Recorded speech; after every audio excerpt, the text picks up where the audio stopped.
اعوذ باللہ من الشیطان الرجیم بسم اللہ الرحمن الرحیم الحمد للہ الذی نور قلوب العارفین بنور معرفتہ واثبت فؤاد انبیائہ واولیائہ بقصص الانبیاء والمرسلین واکمل ایمان المسلمین والمؤمنین بولایت علی امیر المؤمنین علیہ السلام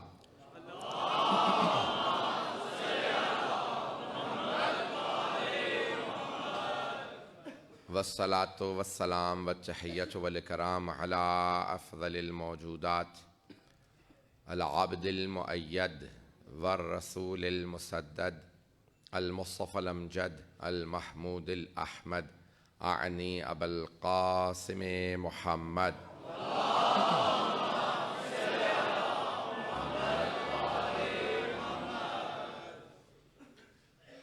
وعلى روحه ونفسه وصهره ووسيه سید الاتقیاء والاصفیاء مولا الموالی امام المتقین علی بن ابی طالب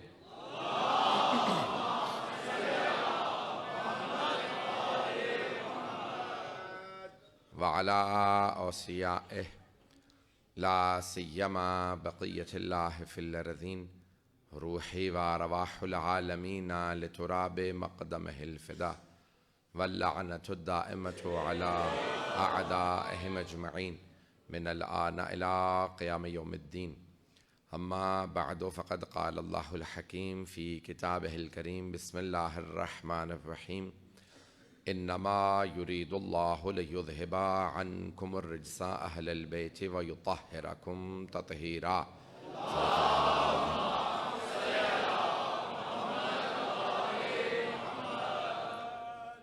سورہ فاتحہ کی درخواست کی گئی ہے بانیان مجلس کے بعض مرحومین کے لیے سید ذوالفقار علی شاہ ابن سید فتح علی شاہ ناصرہ سلطانہ جو والدہ ہیں سلمان صاحب کی محمد ابوالکلام بریگیڈیئر غضنفر عباس محمد ابوالفضل عباس اور خواجہ علی نوروز کی بھی آج برسی ہے حاضرین کے تمام مرحومین کے لیے الفاتحہ بسم اللہ الرحمن الرحیم الحمد للہ رب العالمین الرحمن الرحیم ایاک نعبد و ایاک نستعین اهدنا الصراط المستقیم صراط الذین انعمت علیہم غیر المغضوب علیہم ولا الضالین والله احد الله الصمد لم يلد ولم يولد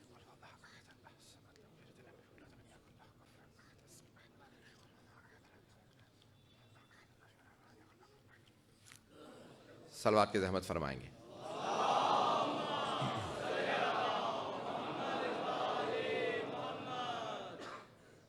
عزیزان گرامی آیت تطہیر کے عنوان سے یہ سلسلہ مجالس جاری رہا سلسلے کی آج آخری مجلس ہے میں شان نزول پہلی مجلس میں جو حدیث کساء کے عنوان سے آپ کی خدمت میں پیش کر چکا ہوں آج آیت تطہیر کی تفسیر کو آپ کی خدمت میں پیش کرنا چاہتا ہوں اگر سننا پسند فرمائیں گے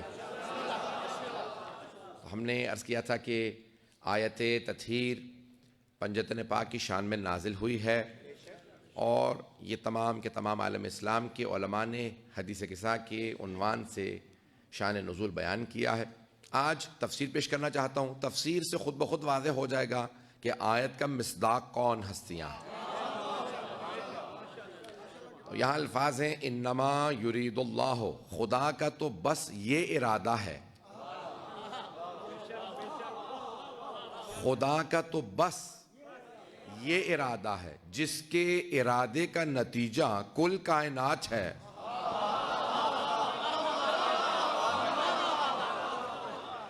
یہ ساری کائنات اس کے ایک کن کی ایجاد ہے وہ کہتا ہے کہ اس کا ارادہ تو بس یہ ہے جس کے ارادے کا نتیجہ کل کائنات وہ کہہ رہا ہے وہ سب ارادے ایک طرف یہ ایک ارادہ ایک طرف پروردگارہ کیسا ارادہ ہے انما یرید اللہ لیذہب عنکم الرجس اہل البیت اے اہل بیت اس کا تو بس یہ ارادہ ہے کہ آپ سے رجس کو دور رکھے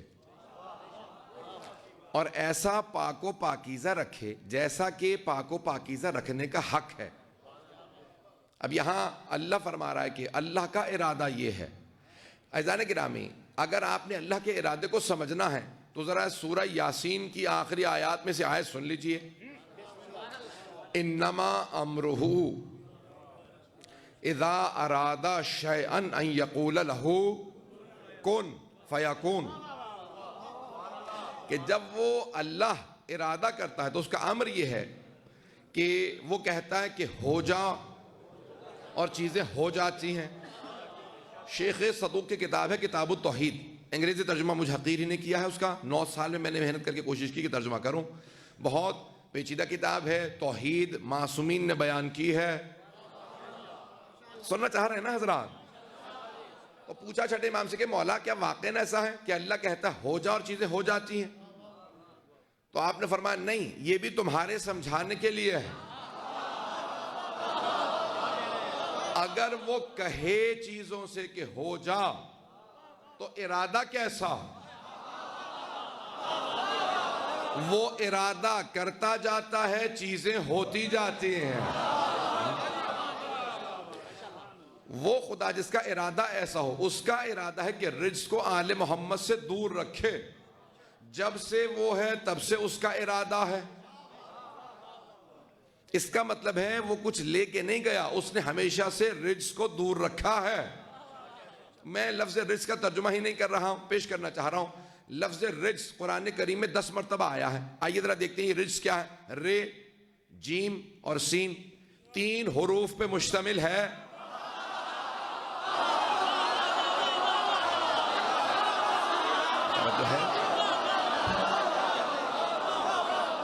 چلتے رہیے گا۔ عزیزان گرامی، اب یہ 3 حروف پہ مشتمل لفظ ہے رزق۔ بہت تفصیل میں نہیں جاؤں گا، بات پہنچ رہی ہے میری؟ تو اب یہ 3 حروف پہ مشتمل ہے لفظ رزق۔ اللہ سبحانہ وتعالیٰ کہہ رہا ہے کہ اے اہل بیت، اللہ کا ارادہ یہ ہے کہ آپ سے رزق کو دور رکھے۔ میں بہت بڑے ایک مفسر قرآن ہیں جوادی عاملی، شیخ عبداللہ جوادی عاملی، عبداللہ جوادی عاملی، 100 جلدوں پہ تفسیر لکھ رہے ہیں تسنیم کے نام سے۔ انہوں نے آیت تطہیر پہ بحث کی ہے، 50 سے زیادہ جلدیں چھپ چکی ہیں۔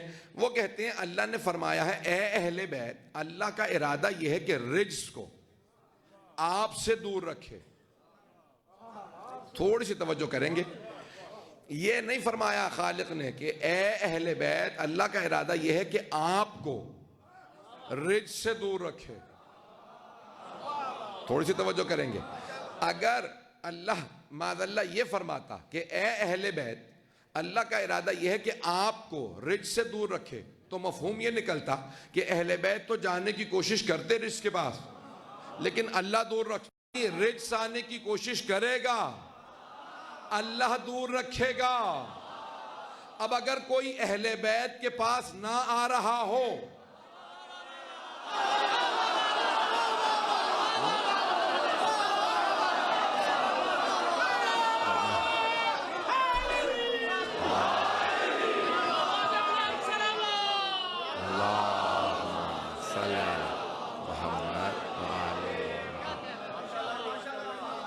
بات واضح ہو رہی ہے ذہن گرامی؟ اللہ اکبر، نعرہ تکبیر، اللہ اکبر، نعرہ رسالت، یا رسول اللہ، نعرہ رسالت، نعرہ حیدری۔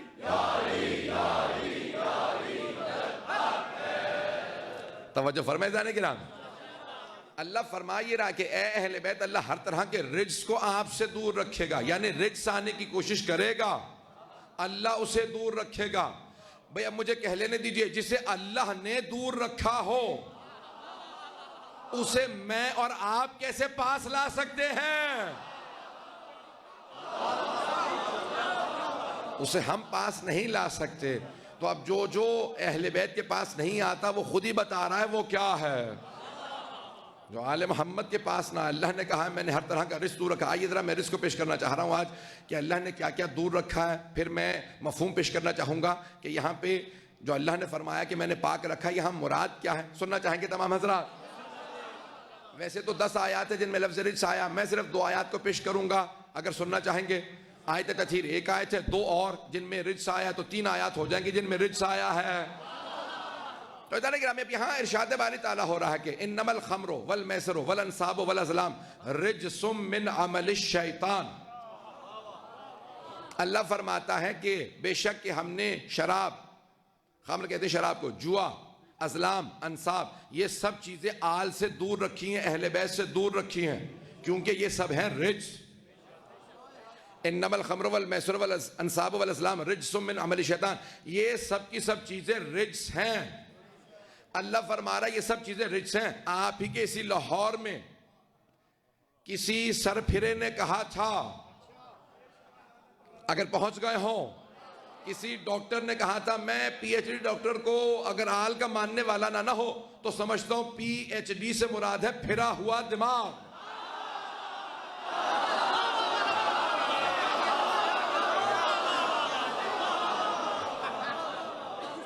اگر کبھی کسی نے کہا ہو کہ نہیں جو شراب کی حرمت کی آیات آئی ہیں وہ جناب امیر کی شان میں، تو عزیزان گرامی سمجھ جائیے کہ یا اسے رجس سمجھ نہیں آیا یا وہ خود ہی رجس میں ڈوبا ہوا تھا۔ بات پہنچ رہی ہے؟ تو عزیزان گرامی اللہ سبحانہ وتعالیٰ، چلتے رہیے گا، کوئی بھی برا محسوس نہ کرے، میں جانتا ہوں ریکارڈنگ پہ جا رہا ہے، جو بات پیش کروں گا ذمہ داری سے، اس لیے آیات کے سہارے سے آگے بڑھ رہا ہوں، اپنے پاس سے کچھ پیش نہیں کروں گا۔ تو آیت کہہ رہی ہے کہ یہ چیزیں رجس ہیں، تو اللہ نے ایک اور آیت پیش کی ہے، فَاجْتَنِبُوا رِجْسًا مِّنَ الْأَوْثَانِ وَاجْتَنِبُوا قَوْلَ الزُّورِ، اجتناب کرو بت پرستی کے رجس سے۔ بت پرستی رجس سے، اللہ کہہ رہا ہے اجتناب کرو، اے ایمان والو اجتناب کرو بت پرستی کے رجس سے۔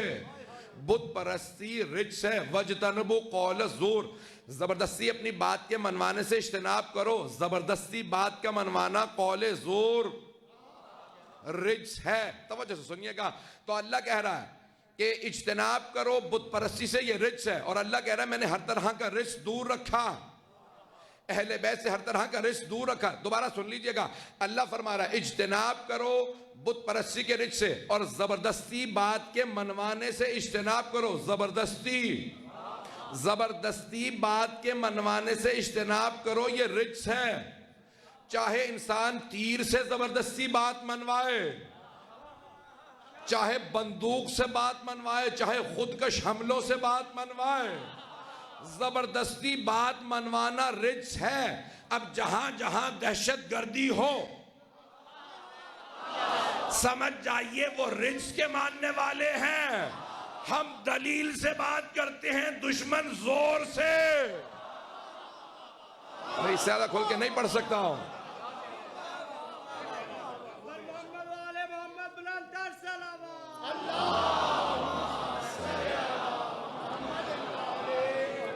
توجہ پہنچ ہے نا میرے ساتھ؟ تو جو زبردستی بات کو منوائے کہ بات مانو نہیں تو ہم مار دیں گے، جہاں پہ بھی مارنے کی بات آئے سمجھ لیجئے وہ سب چیزیں رجس ہے۔ زبردستی بات منوانا، ہم کہتے ہیں دلیل سے بات کرو، قرآن سے بات کرو، حدیث سے بات کرو، عقل سے بات کرو۔ جہاں یہ چیزیں نہ ہوں وہاں زبردستی بات منوائی جاتی ہے۔ ایک بات یہاں روک کے کہوں گا تاکہ اس سے پہلے کہ میں اور اگلے مرحلے کو پیش کروں، عزیزان گرامی، 3 طرح کے منصوبے بنائے مشرکین مکہ نے اسلام کے خلاف، سرور کائنات کے خلاف 3 طرح کے منصوبے بنائے۔ حق کے خلاف ہمیشہ 3 ہی منصوبے بنائے جاتے ہیں۔ چلتے رہیے گا۔ 3 طرح کے منصوبے بنائے۔ کیا کیا؟ پہلے تمام بچوں سے کہا رسول خدا کے خلاف کہ یہ مجنون ہے، بچے انہیں پتھر مارنے لگے۔ وقت نہیں، تفصیل میں نہیں جا رہا، آپ جانتے ہیں نا ابو سفیان کی سرپرستی میں سب کچھ ہو رہا تھا، بات پہنچ رہی ہے۔ تو پہلا اس نے بچوں سے کہا یہ مجنون ہے، بچے پتھر مارنے لگے۔ پھر خواتین سے کہا کہ یہ جادوگر ہیں، وہ راستے میں کانٹے بچھانے لگیں۔ پھر مردوں سے کہا شاعر ہیں، سنجیدہ نہ لینا۔ اس زمانے کے شعراء نشے میں رہتے تھے، کہا کہ نہیں ان کی باتوں کو نہ سننا، مدہوش ہیں۔ تینوں منصوبے ناکام ہو گئے۔ ہمیشہ حق کے خلاف 3 ہی منصوبے ہوتے ہیں۔ ابو سفیانیوں نے ہمیشہ 3 ہی منصوبے بنائے ہیں، اس وقت بھی اس وقت بھی۔ عزاداری کے خلاف بھی 3 منصوبے ہیں۔ بچوں سے کہتے ہیں مجلسوں میں نہ جانا، ذبح کر کے کھا لیں گے۔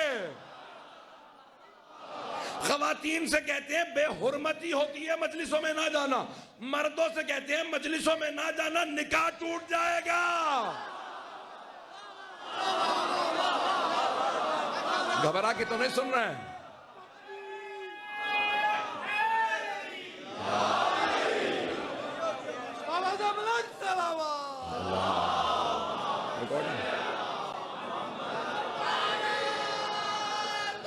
بس وقت نہیں، بہت مارو، وقت نہیں، وقت ٹائم نہیں. یا رسول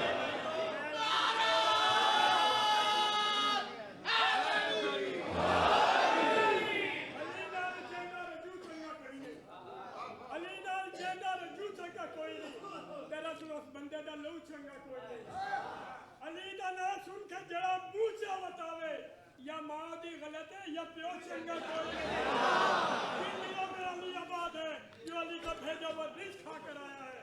آپ اور ماں کی اس عظیم دودھ کی قسم ہے جو بچپن میں یا علی کی لوری سن کر آپ دیکھ رہا ہے. ماں کے دودھ کا حق ادا کرو. کلیجوں سے آواز تاریخی نعرہ آئے گا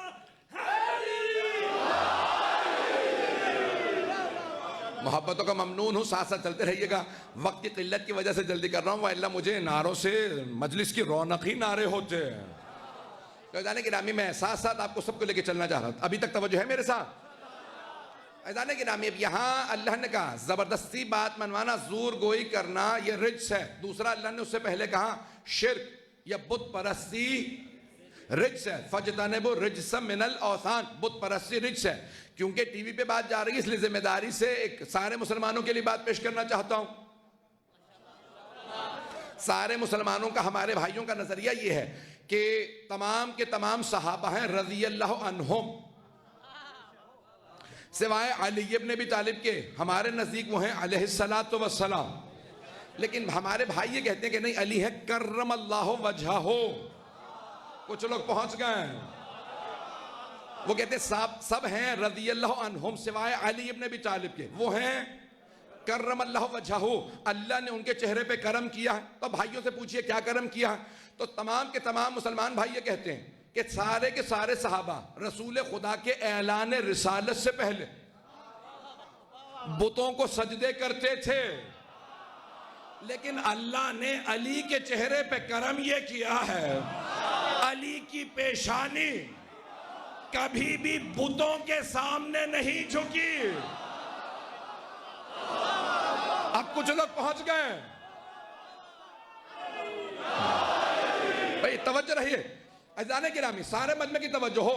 یہاں سارے کے سارے مسلمان مانتے ہیں علی کی پیشانی پہ، ہمارے سنی بھائی کہتے ہیں علی کی پیشانی پہ اللہ نے یہ کرم کیا، ان کی پیشانی بتوں کے سامنے نہیں جھکی، بتوں کے سامنے نہیں جھکی. اب سمجھ میں آئی آیت؟ اللہ کہہ رہا ہے اے اہل بیت، میں آپ سے رجس کو دور رکھوں گا. بت پرستی ہے رجس. اب اگر کبھی کسی پہ اختلاف ہو کہ یہ اہل بیت میں ہے یا نہیں ہے تو سابقہ زندگی دیکھ لیں. جو سابقہ مشرک ہے وہ اہل بیت میں نہیں ہو سکتا، چاہے مرد ہو.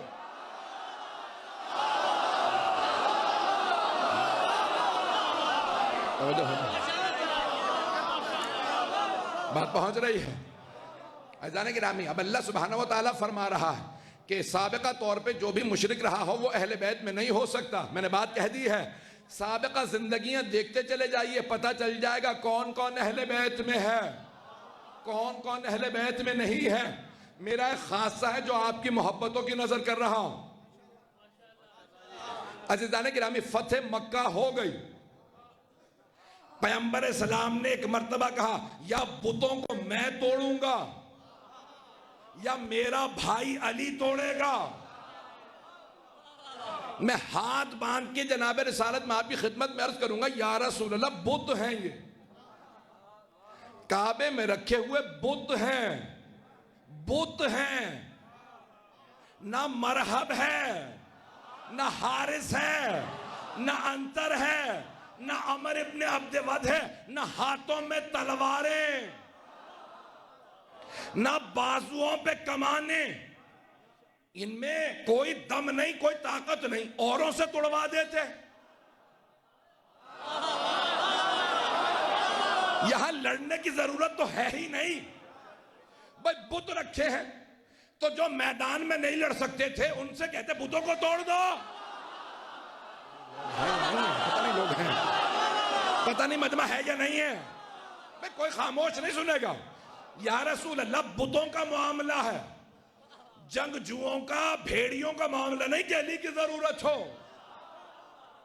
کسی سے بھی کہتے تھے بتوں کو توڑ دو، پیغمبر نے کہا نہیں، یا بتوں کو میں توڑوں گا یا میرا بھائی علی. اب سب کے سب پیچھے ہٹ گئے. ہر میدان میں علی آگے، بتوں کو توڑنے میں بھی. یہاں تک کہ گولڑا شریف کے پیر صاحب تھے سید مہر علی شاہ، انہوں نے کہا تھا کتھے مہر علی، کتھے تیری سنا، ایک گستاخ کیاں کتھے جا لڑیاں، دوش رسالت پائے علی. وہ یہ کہتے تھے یہ آنکھیں بڑی گستاخ ہیں، علی کو دوش رسالت پہ دیکھ رہی ہیں.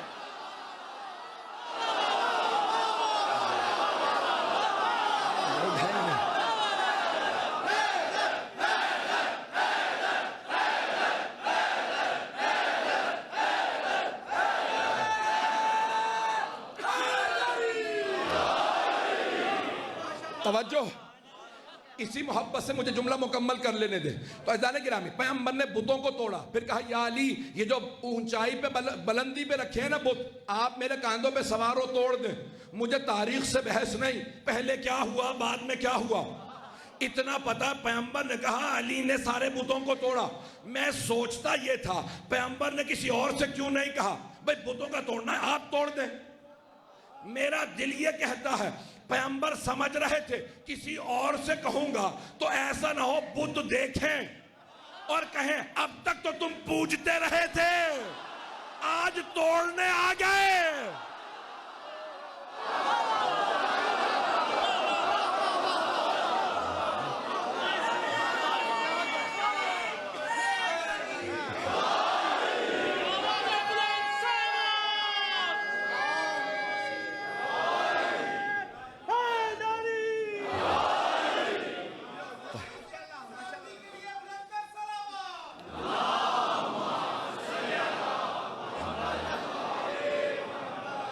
توجہ فرمائے جانے کی رہا.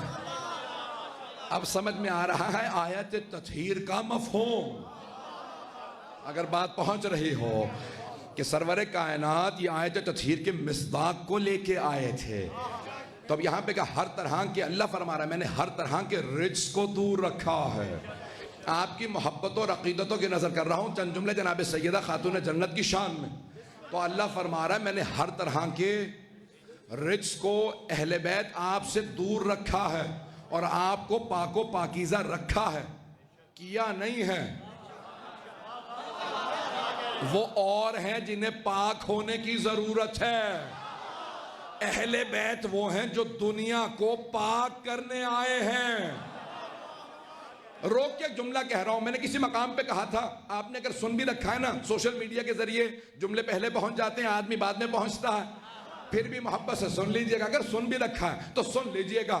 عزیزان گرامی، اوروں میں اور اہل بیت میں بڑا فرق ہے.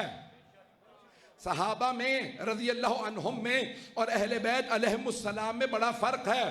ایک فرق تو میں نے ابھی بتا دیا، وہ ہے رضی اللہ عنہم، اہل بیت علیہم السلام. ایک فرق پیش کرنا چاہ رہا ہوں جو میں ایک نتیجے پہ پہنچاؤں. دل کو لگے تو سب بولیے گا، نہیں تو خاموش بیٹھے رہیے گا. عزیزان گرامی، صحابہ وہ ہیں جو آیتوں کے انتظار میں رہتے ہیں.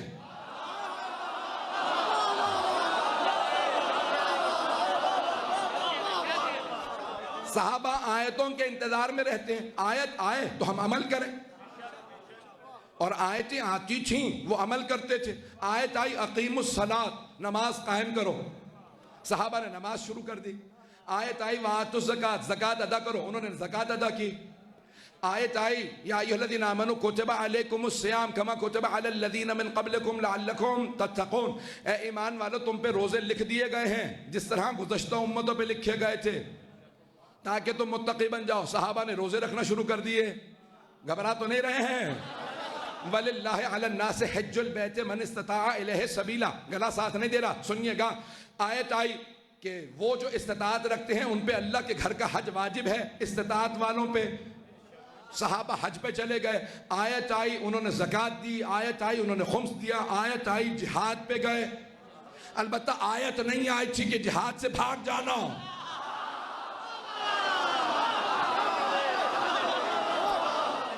چلتے رہیے گا میرے ساتھ. تو اب آیتیں آتی رہیں, وہ عمل کرتے رہے, امر بالمعروف کرو, نہیں عن المنکر کرو, تولا رکھو, تبرہ کرو. آیتیں آتی رہیں, صحابہ عمل کرتے رہے. تو صحابہ انتظار میں رہتے تھے آیتوں کے, آیتیں آئیں تو ہم عمل کریں. لیکن اہل بیت کون ہیں؟ صحابہ آیتوں کے انتظار میں رہتے تھے, آیتیں اہل بیت کے. ابھی بھی سارا مجمع نہیں ہے. آیتیں آل کے, اہل بیت کے انتظار میں رہتی تھیں. یہ عمل کریں تو ہم جائیں, یہ بستر رسالت پہ سوئیں تو آیت آئے, یہ راہ خدا میں روٹیاں دیں تو آیت آئے, یہ خیبر کا در اٹھاڑیں تو آیت آئے, یہ تلوار چلائیں تو آیت آئے, یہ رکوع میں انگوٹھی زکوٰۃ میں دیں تو آیت آئے.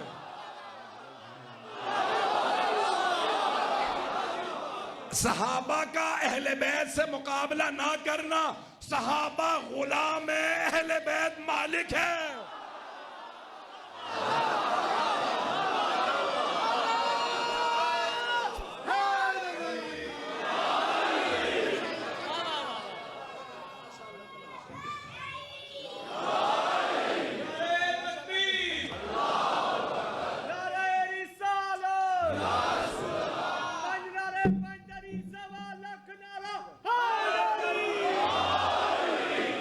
توجہ فرمائی ہے. یقین مانیے میں پورا خون جگر دے رہا ہوں آپ کی خدمات میں, کہ نہ راتوں میں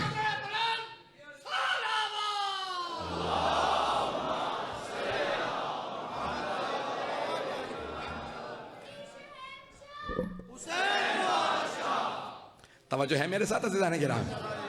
تو اہل بیت علیہم السلام ان کا مقام کچھ اور ہے. ہم بھی صرف یہ سمجھے ہیں کہ ہم انہیں نہیں سمجھے, اور ہم یہ سمجھے ہیں کہ جہاں تک ہم پہنچے ہیں وہ اس سے بہت آگے ہے. آل محمد کچھ اور ہیں, امت سے اہل بیت کا کوئی تقابل نہیں ہے. عزیزان گرامی, یہ میں نہیں کہہ رہا, علامہ اقبال نے بھی کہا ہے. اگر سننا چاہیں گے. وقت کی قلت کو دیکھتے ہوئے میں بہت محنت کر کے آیا تھا کہ میں وہ مفاہیم پیش کروں قرآن سے, احادیث اور اشعار سے, جو تمام کے لیے قابل قبول ہو. میں نے کوئی اختلافی بات نہیں کہی ہے, قرآن کے حوالے سے بات کی ہے. تو اب ایک شاعر کا کلام پیش کر رہا ہوں جو شاعر مشرق ہیں, جنہیں تمام شیعہ سنی علماء مانتے ہیں, تمام کے تمام پاکستانی مانتے ہیں, بلکہ تمام کے تمام مسلمان مانتے ہیں. علامہ ڈاکٹر محمد اقبال جنہیں سر کا خطاب ملا ان کے فلسفے پہ, ان کے کلام پہ. تو ان سے کسی نے سوال کیا, علامہ, کیونکہ اس زمانے میں مشہور یہی تھا کہ وہ حنفی فقہ کے ماننے والے ہیں, تو کہا کہ بھئی آپ حنفی ہیں, یہ بتائیے شیعہ کہتے ہیں جناب سیدہ افضل ہے جناب مریم سے, آپ کا نظریہ کیا ہے؟ تو انہوں نے کہا کہ میں لکھ کے بتاؤں گا.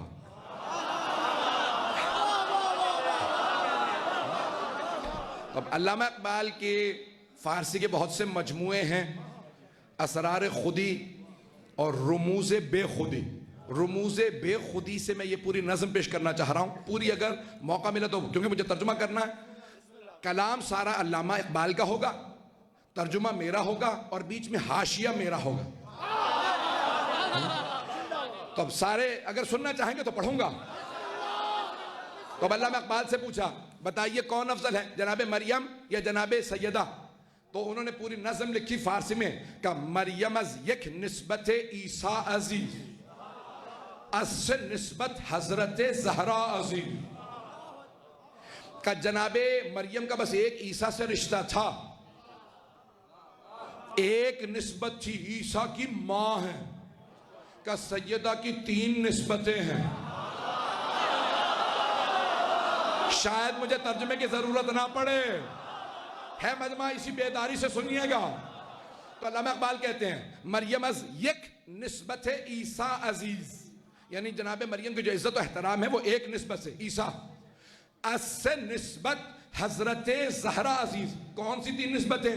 کہ نور چشم رحمت للعالمین,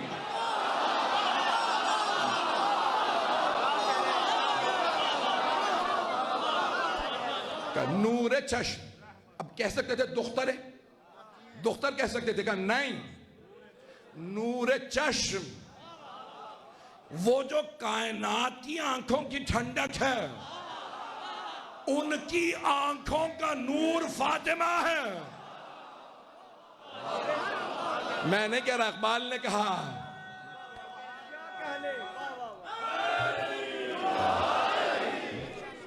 نور چشم رحمت للعالمین آن امام اولین و آخرین. بس میں تیزی سے آگے بڑھوں گا، اشعار بہت طویل ہیں، مجھے صرف نسبتوں کو پیش کرنا ہے. پھر فرماتے ہیں، یہ تو پہلی نسبت ہے، دوسری نسبت کیا ہے؟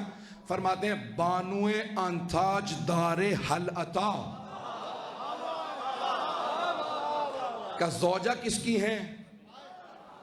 کا بانوئے انتاج دار حل عطا، کا اس علی کی زوجہ ہیں جس کے سر پہ حل عطا کا تاج ہے. بانوئے انتاج دار حل عطا مرتضی مشکل کشا شیر خدا. اقبال کہہ رہے ہیں کہ وہ سارے صحابہ ہیں رضی اللہ عنہم، علی ہیں مرتضی رضی اللہ وہ جو آ کے راضی کرے، مرتضی وہ جس سے پہلے ہی راضی ہو.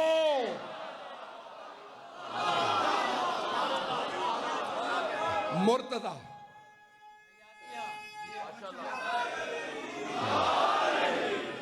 میں نے ٹی وی کے حساب سے پیش کر رہا ہوں، اگر سننا چاہیں. مرتضی مشکل کشا شیر خدا بادشاہو کھلبئی ایوان او یک حسام و یک ذرا سامان او. کا علی دیکھیں، فارسی میں جسے ہم کہتے ہیں نا، اردو میں بادشاہ، فارسی میں کہتے ہیں شاہ. شاہ اس بادشاہ کو کہتے ہیں کہ جس کی حکومت محدود ہو، اور فارسی میں جس بادشاہ کی حکومت لامحدود ہو اسے کہتے ہیں بادشاہ.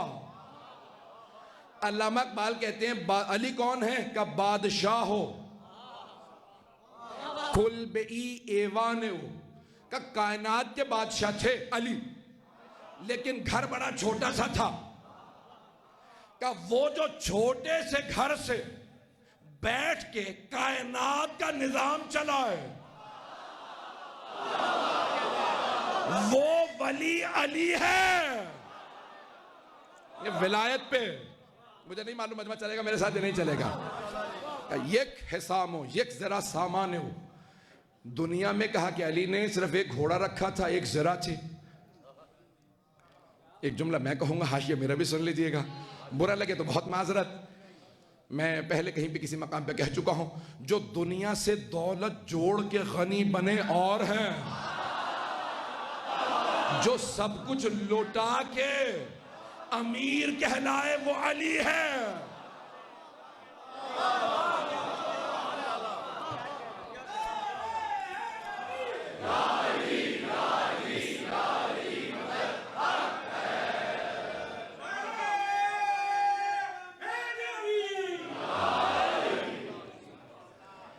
مادر ان مرکز پرکار عشق، مادر ان کاروان سالار عشق. علامہ اقبال کہتے ہیں کیا عیسیٰ میں اور کیا جناب مریم میں جناب سیدہ سے تقابل. کہاں جناب مریم وہ ہیں کہ جو الہی عشق کا کاروان ہے، جہاں جناب مریم جہاں بیچ میں چل رہی ہیں اسی کاروان کی سالار سیدہ ہے. سیدہ اس کاروان کی سردار ہے، کہ اس کی پیشوا ہے سیدہ ہے. عزیزان گرامی پھر فرماتے ہیں کون سے دو بیٹے؟ آن یکی شمع شبستان حرم حافظ جمعیت خیر الامم تھا نشینت پیکرے پیکاروکین پشت پازت برسر تاج و نگین. علامہ اقبال کہتے ہیں ایک سیدہ کا وہ ہے جس نے سارے کے سارے حرم کو بچایا، امت کو بچایا، کہ تاکہ جنگ نہ ہو اور لوگوں کے دلوں میں آل محمد کا بغض نہ بیٹھ جائے. حسن مجتبیٰ نے اپنے پاؤں سے تاج سلطنت کو ٹھوکر مار دی. خبردار اب صلح نہ کہنا، علامہ اقبال کہہ رہے ہیں صلح حسن نہیں تھی، حسن نے حکومت کو پاؤں سے ٹھوکر ماری تھی. پشت پھانسد زمین کو. ایک مرتبہ جناب علامہ اقبال نے کہا سید امام حسن مجتبی علیہ السلام نے کہا دوسرے بیٹے کون ہیں؟ میں بہت تیز سے چل رہا ہوں، وقت کو مد نظر اگر سنیں گے مکمل کرو، اسی محبت سے سنتے رہیے. کہا دوسرا بیٹا سیدہ کا کون ہے؟ کہا جو ساری کائنات کا مولا. اور کہا جتنے بھی دنیا میں آزاد مرد ہیں ان کے بازوؤں کی طاقت کا نام حسین ہے. کہا آج بھی اگر کوئی آزاد مرد ہے تو اس کے بازو کی طاقت کا نام حسین ابن علی ہے. پھر ایک مرتبہ علامہ اقبال کہتے ہیں، کہا کہ جب جناب سیدہ مصلی پہ آتی تھی آنسو بہاتی تھی، اشک او برچید جبریل از زمین، کہ جناب جبرائیل آ کے ان کے آنسوؤں کو جمع کرتے تھے. اور کہا جس طرح سے زمین پہ فجر کے وقت شبنم برستی ہے، جبرائیل عرش اعظم پہ سیدہ کے آنسو برساتے تھے اور فرشتے ان آنسوؤں کو جمع کرتے تھے. مجھے نہیں معلوم میں پہنچا سکا ہوں یا نہیں. آخری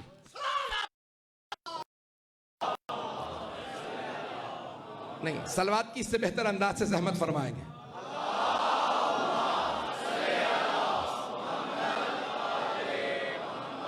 بس بھائی آخری 4 مصرے بہت اہم ہیں. میں نے ساری نظم کو چھوڑا، بہت طولانی ہے. آخری 4 مصرے سن لیجئے اگر سننا چاہیں. علامہ اقبال بڑے پیارے انداز سے 4 مصرے کہتے ہیں کہ رشتے آئین حق زنجیر پاست، پاس فرمانے جناب مصطفیٰ، ورنہ گرد تربتش گردیدمی، سجدہا رو تربتش پاشیدمی. علامہ اقبال کہتے ہیں کہ اسلام نے میرے پاؤں کو باندھ رکھا ہے.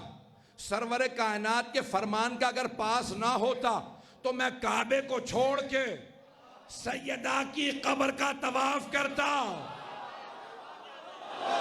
اور سارے سجدے سیدہ کی تربت پہ بدا لاتا. میں نہیں کہہ رہا، یہ میں نے نہیں کہا، یہ علامہ اقبال نے کہا ہے. اللہ اکبر.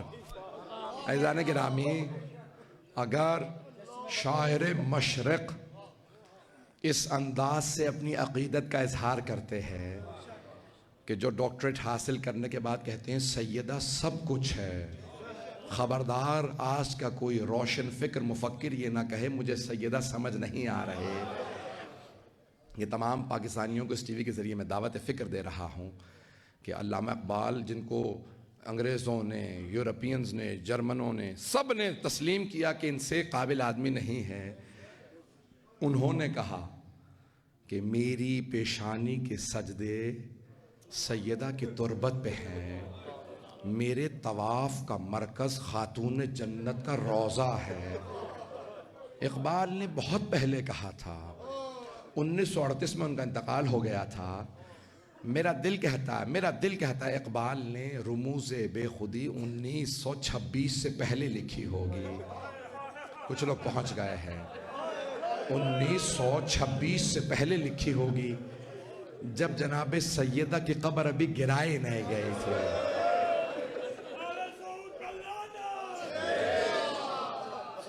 پتہ نہیں بات پہنچی ہے یا نہیں پہنچی ہے. علامہ اقبال نے پہلے کہا ہوگا میں سیدہ کی قبر کا طواف کروں، میں ان کی قبر پہ جا کے سجدے کروں. میں کہوں گا علامہ بعد میں آپ آ کے دیکھتے تو آپ کو اندازہ ہوتا قبر گرا دی گئی تھی، روضہ ڈھا دیا گیا. کنہوں نے؟ جو اپنے آپ کو کلمہ گو کہتے تھے ہم رسول کے ماننے والے ہیں. بھئی آج رونے میں کوئی بخل نہ کرے. مجھے کہا تفصیل سے پوری شہادت پڑھوں، دنیا بھر میں نشر ہو رہی ہے، اگر سننا چاہیں گی تو میں پڑھوں گا. آج کوئی بھی رونے میں بخل نہ کرے.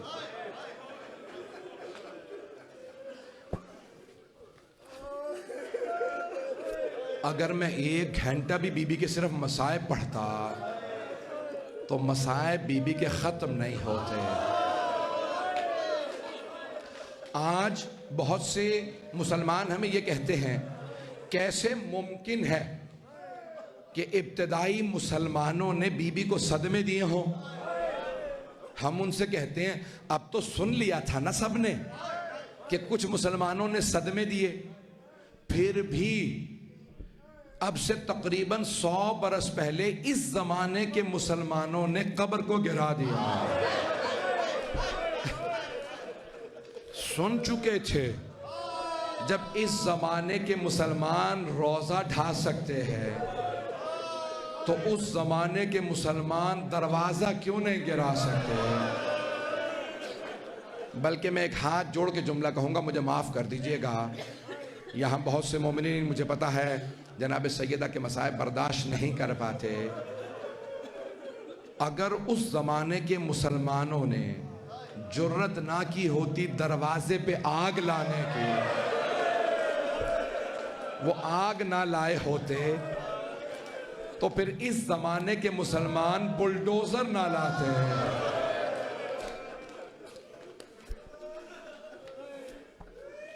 جب پوچھا تھا نا صحابی رسول حضرت عبداللہ ابن عباس سے کہ حسین کب مارے گئے، تو انہوں نے کہا قتل الحسین بالسقیفہ، حسین سقیفہ والے دن مارے گئے تھے. نہ لوگ آل محمد سے دور ہوتے، نہ حسین کا خون بہایا جاتا. میں جملے جانتا ہوں سخت کہہ رہا ہوں، میرا آپ سے وعدہ ہے آج چند جملے کہوں گا جس کے بغیر مصائب نہیں ہو پائیں گے. اگر آپ گھر جا کے بھی وہ جملے سوچیں گے، میرا وعدہ ہے آپ کو رونا ضرور آئے گا. جس دل میں بھی ولایت علی ہے اور مودت ذی القربہ ہے تو آج اس کی آنکھ میں آنسو آئے گا. ایک جملہ اور کہہ رہا ہوں، ماتم کرنا آسان ہے، آنسو بہانا بڑا مشکل ہے. کوئی آج بخل نہ کرے، آج کوئی بخل نہ کرے. ایک بی بی ہیں گھر میں بیٹھی گریہ کر رہی ہے، مدینہ شہر ہے، بی بی گریہ کر رہی ہیں. اتنے میں کسی خاتون نے آ کے بی بی سے کہا سیدہ میں نے خود دیکھا ہے علی مدینے کے بازار سے گزر رہے تھے، لوگ سلام نہیں کر رہے تھے. بی بی سارا دن روتی رہی، ابو الحسن کو لوگ سلام نہیں کر رہے. جب ظہر کے بعد مولا گھر آئے تو دیکھا جناب سیدہ دروازے کے پاس کھڑی ہے. مولا نے دیکھا بی بی کی آنکھیں رو رو کے سرخ ہو گئیں. سیدہ کیا بات ہے؟ کہا اے ابو الحسن مجھے کسی نے بتایا ہے کہ اب مدینے والے آپ کو سلام نہیں کرتے. مولا کے آنسو بہنے لگے. خدا کسی غیرت مند کو ایسا وقت نہ دکھائے. بی بی نے کہا مجھے سچ سچ بتائیے، مجھ سے چھپائیے گا نہیں، مجھے بتائیے کیا واقعاً ایسا ہے کہ لوگ سلام نہیں کرتے؟ امیر المومنین نے کہا سیدہ ایسا نہیں، بلکہ اب جب میں سلام کرتا ہوں لوگ جواب نہیں دیتے. کائنات کے امیر اور لوگ سلام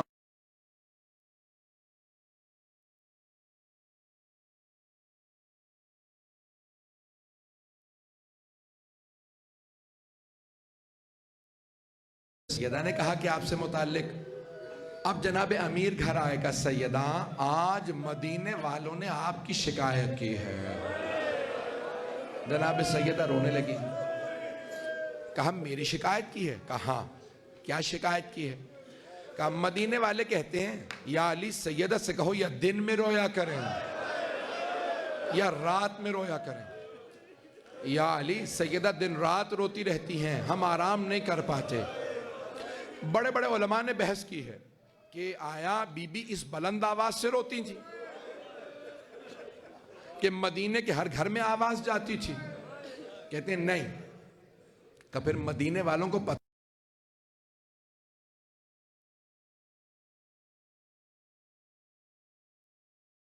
علماء سے سوال کیا پھر مدینے والوں کو پتہ کیسے چلتا تھا کہ سیدہ رو رہی ہیں؟ تو علماء نے لکھا ہے کہ جب بھی جناب سیدہ گریہ کرتی تھی مدینے میں زلزلہ سا آتا تھا، شاید کوئی نبی قبر میں تڑپتے تھے، او مدینے والوں میری بیٹی کو مت رلاؤ. جناب سیدہ کے ابھی نہیں، ابھی میں پڑھوں گا. میں دیکھ رہا ہوں میرے بعض بزرگ برداشت نہیں کر پا. ابھی تو میں نے مصائب پڑھے ہی نہیں ہیں، ابھی تو میں نے کچھ بھی مصائب نہیں پڑھے. رونے میں بخل نہ کیجئے گا، ٹھیک ہے؟ اے ابوالحسن میں مدینے سے باہر جا کے رو لیا کروں. بی بی ایک درخت کے سائے میں بیٹھتی رو لیتی. اب کسی نے جا کے سب کو بتایا سیدہ اس درخت کے نیچے روتی ہے. کچھ مسلمان گئے درخت کو کاٹ دیا. اگلے دن سیدہ دھوپ میں روتی رہی.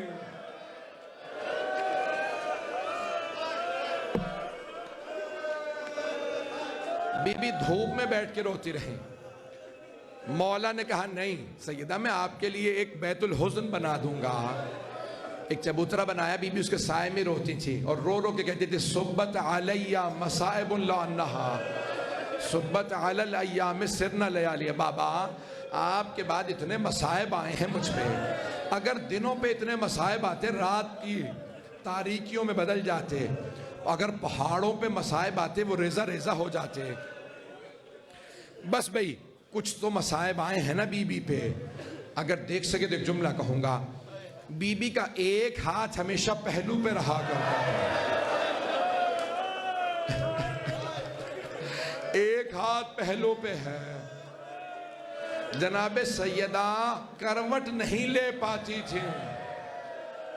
آپ کو پتا ہے نا اگر پسلیاں ٹوٹ جائیں ہر سانس پہ درد محسوس ہوتا ہے. اجرکم اللہ اجرکم اللہ. میں تو پڑھنا چاہ رہا تھا لیکن مجھے محسوس ہو رہا ہے نہیں، آپ لوگ برداشت نہیں کر رہے.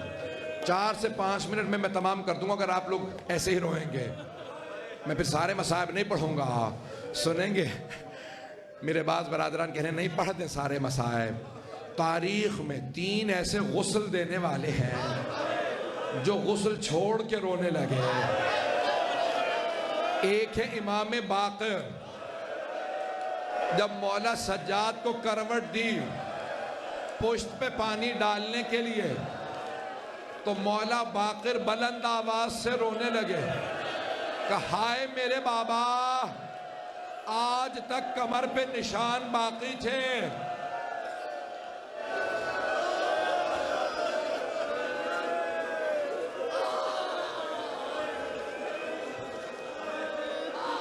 میری طرف دیکھیے گا، میں نہیں پڑھا پاؤں گا اگر اس طرح سے روگے. سانس لے لیں. جانتے ہیں دوسری ہستی کون ہے جو غسل دیتے دیتے رونے لگی؟ جناب زینب کبریٰ. ایک چھوٹی سی بی بی کو غسل دے رہی تھی. ایک مرتبہ کا سید سجاد میں سکینہ کا کرتا اتار دوں یا رہنے دوں؟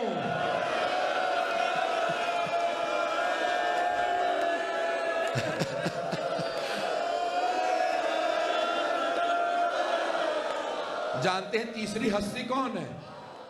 رات کا وقت ہے، مدینہ شہر ہے، شیر خدا غسل دے رہے ہیں. غسل دیتے دیتے رک گئے. معصوم کو صرف معصوم غسل دے سکتے ہیں. ایک مرتبہ شیر خدا نے کہا سیدہ اپنا ہاتھ ہٹائیں. آپ جانتی ہیں پورے بدن پہ پانی ڈالنا واجب ہے. ہاتھ کا ہٹنا تھا. شیر خدا نے ظرف آب زمین پہ پھینکا، پیشانی دیوار پہ رکھی، بلند آواز سے رونے لگے یا زہرا یا زہرا یا زہرا.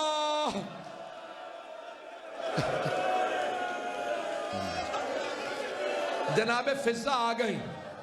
کہا یا علی سن کے میں پڑھنا چاہ رہا ہوں ابھی.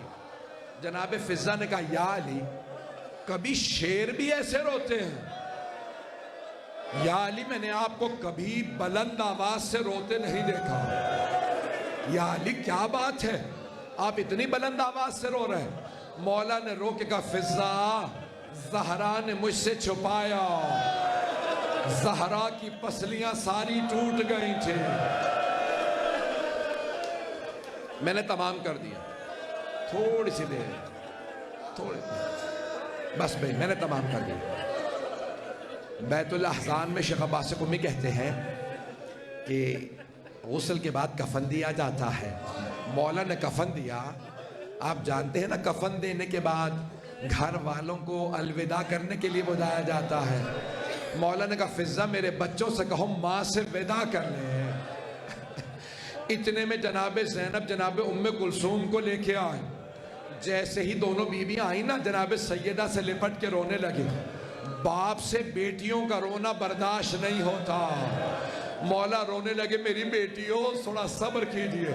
میں ہاتھ جوڑ کے کہوں گا مولا مدینہ شہر ہے, گھر ہے, سروں پہ چادریں ہیں, باپ کا سایہ ہے, ماں کا جنازہ آپ سے برداشت نہیں ہو رہا.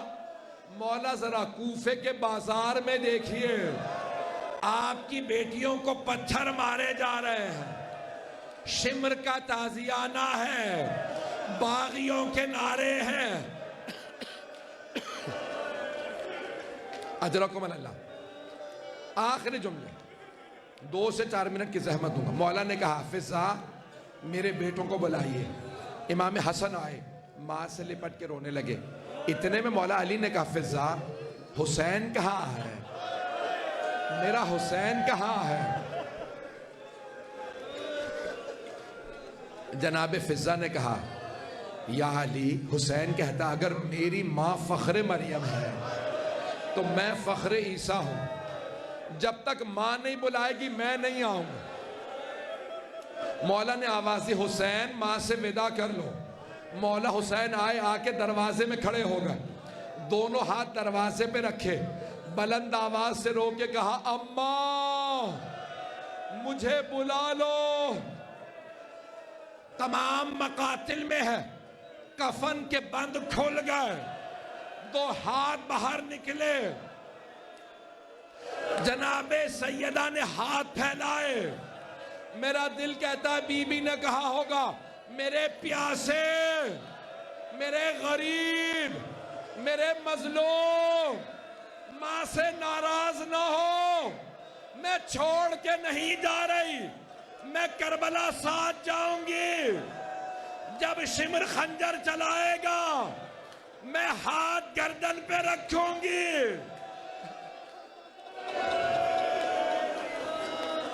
آخری جملے. ایک مرتبہ جناب سید الشہداء روتے ہوئے آگے بڑھے. جناب سیدہ نے اپنے آغوش میں لیا. جناب جبرائیل نازل ہوئے, کہا یا علی اللہ کہتا ہے حسین کو فاطمہ سے جدا کر دے. سارے فرشتوں نے عبادت چھوڑ دی. وہ کہتے ہیں پروردگارا تو نے کس حسین کی ماں کو اٹھا لیا. جناب امیر نے جدا کیا, جنازہ اٹھاؤ.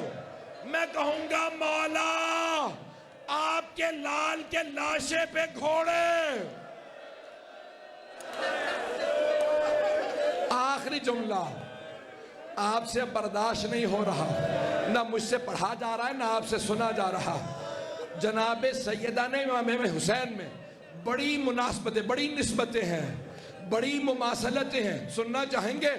دونوں کی پسلیاں ٹوٹی ہیں. ماں کی پسلیاں دروازے اور دیوار میں, بیٹے کی پسلیاں گھوڑوں کی ٹاپوں میں.